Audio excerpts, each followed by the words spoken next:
台乡亲也要大寒咯。今仔日大陆冷气团慢慢挖近，阴暗愈暗会愈冷，尤其是明仔载后日会反大寒，沿海空旷地区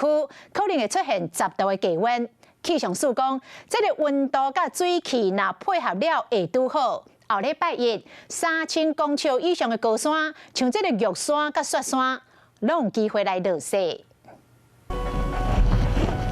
倒伫大自然这块白色地毯，不少人拢换出色装备，准备要享受这个季节的兴致。受到冷空气影响，日本北海道雪已经累积超过1公尺，当地变作白色世界。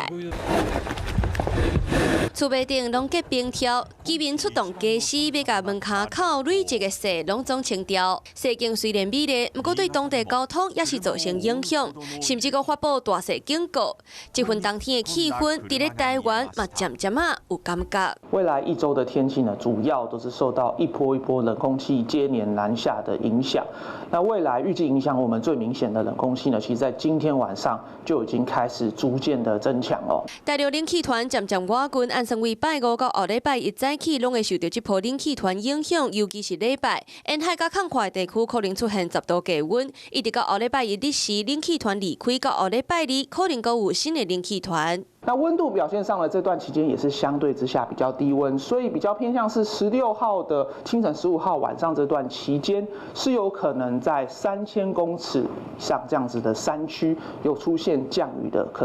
雪的可能性在。想要看到落雪，气象署预估16号就是后礼拜一上届有可能，温度甲水汽若有配合，3000公尺以上的高山、玉山甲雪山拢有机会落雪。气象署提醒，为即马到年尾，冷空气 拢会接续落南，而且会一波比一波更较寒，民众就要做好准备。你好，我是宋彦明，想掌握最及时的新闻资讯吗？赶紧订阅、按赞、开启小铃铛，锁定华视新闻 YouTube 频道。